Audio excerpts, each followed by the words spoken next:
Bienvenue dans notre émission Entre quatre murs. Aujourd'hui, nous allons vous parler du profil des détenus et de la réinsertion. Je vais commencer par vous présenter mes deux invités. Mademoiselle Vandery, spécialiste dans le profil des détenus, et Mademoiselle Wafa Boutaïb, membre de l'association Aventi ASBL, dont le siège se trouve à Marchienne. Première question. Existe-t-il un profil type des détenus? Non, on ne peut pas vraiment dire qu'il existe un profil type, parce que celui-ci diffère selon chaque détenu, mais on pourrait peut-être plutôt parler de facteurs influençant l'incarcération. Deuxième question sur Twitter pour vous, mademoiselle. Si ce n'est pas vraiment défini, de quels facteurs parle-t-on alors? Il y a tout d'abord la scolarité qui a son rôle à jouer, car on remarque que la majorité des détenus sont peu ou même parfois pas du tout scolarisés. Il y a par exemple 30% des détenus qui seraient analphabètes.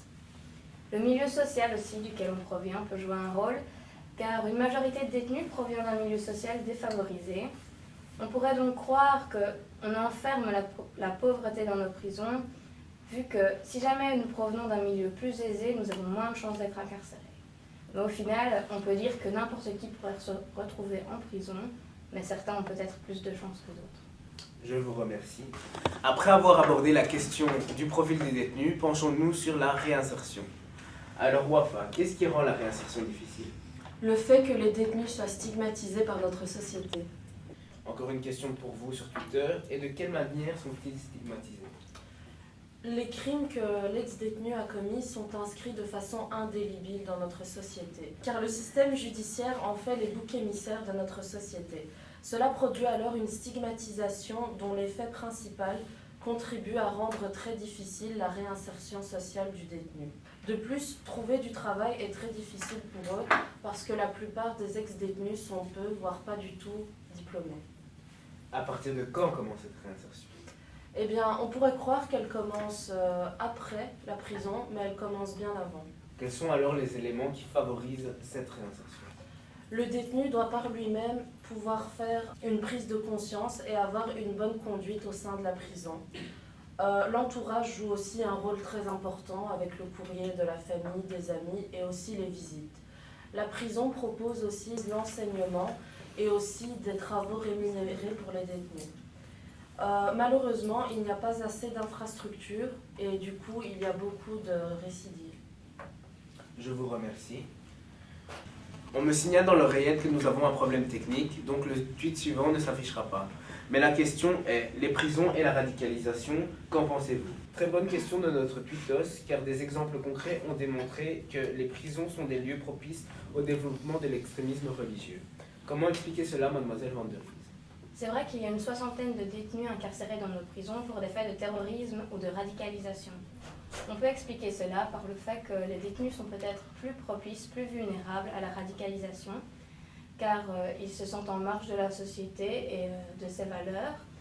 Donc, ils sont peut-être plus tentés de se tourner vers des idéologies extrémistes telles que celle-ci, qui sont totalement en marge avec les valeurs fondamentales.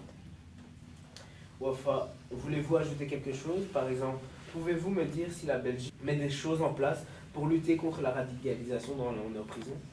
En effet, on peut se demander qu'est-ce qu'on peut faire avec ces types de détenus, toujours aussi dans un souci de réinsertion réussie.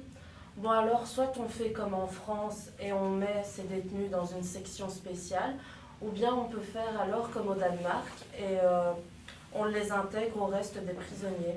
Eh bien, notre ministre de la Justice, Koen Geens, a décidé de faire les deux. Pour les individus jugés comme déjà radicalisés et qui représentent donc un danger pour les autres, il y aura une section spéciale dans les prisons et ils seront mis à part et isolés.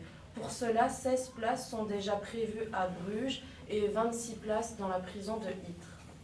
Pour les autres, ceux qui sont potentiellement en voie de radicalisation, ils seront intégrés au reste de la prison, mais ils seront accompagnés individuellement par des conseillers islamiques et il s'agira de mettre de l'ordre dans leurs idées afin de pouvoir les déradicaliser.